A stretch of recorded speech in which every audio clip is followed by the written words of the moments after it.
வணக்கம். இன்றைக்கி நம்ம பார்க்க போகிற சமையல் ஒரு அருமையான மார்கழி ஸ்பெஷல் தலதலன்னு நல்ல க்ரீமியான தயிர் சாதம் எப்படி செய்யலாங்கிறத பார்க்கலாம்.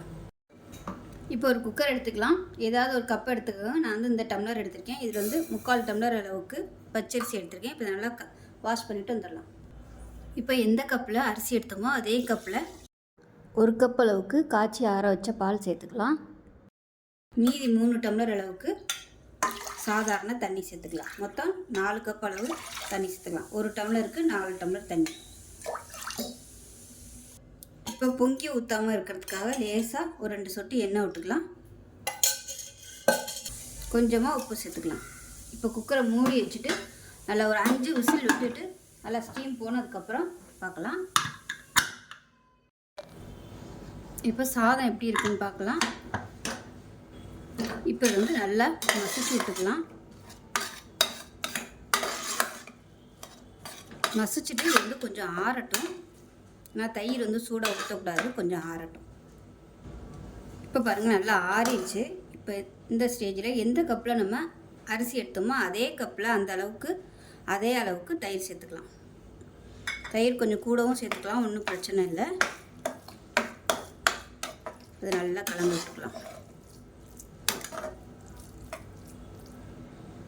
இப்போ இது கரெக்டான அளவில் இருக்குது. இது ரொம்ப உங்களுக்கு கெட்டியாக இருக்கிற மாதிரி தோணுச்சுன்னா தண்ணி நல்லா கொதிக்க விட்டு நல்லா தளதளன்னு ஆக்கிட்டு அதுக்கப்புறமா ஆறுனதுக்கப்புறமா நீங்கள் தயிர் சேர்த்துக்கோங்க. இப்போ இது நம்ம தாளிச்சு விட்டுலாம். இப்போ தாளிக்கிற பேன் எடுத்துக்கலாம். இப்போ இதில் தேவையான அளவுக்கு எண்ணெய் விட்டுக்கலாம். எண்ணெய் சூடானதும் 1 டீஸ்பூன் போல் கடுகு சேர்த்துக்கலாம். 1 டீஸ்பூன் சீரகம் சேர்த்துக்கலாம். 1 டீஸ்பூன் உளுந்து சேர்த்துக்கலாம். கருவேப்பிலை சேர்த்துக்கலாம். பொடியாக நறுக்குனா இஞ்சி சேர்த்துக்கலாம். அது கூட ஒரு பச்சை மிளகாய், ஒரு 3 வரமிளகாய் விதையை எடுத்துகிட்டு சேர்த்துருக்கேன். இந்த வரமிளகாய் நல்லா வறுபடணும்.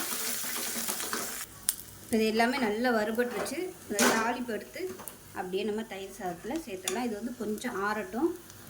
இப்போ நல்லா ஆறிடுச்சு. இப்போ இந்த தயிர் சாதத்தில் சேர்த்துக்கலாம். ஏன்னா சூடோடு சேர்த்தோம்னா தயிர் சேர்த்துக்கையில் திரண்டு போயிடும். அதனால் தாளிப்பு கொஞ்சம் ஆறுனதுக்கப்புறம் சேர்த்துருக்கேன்.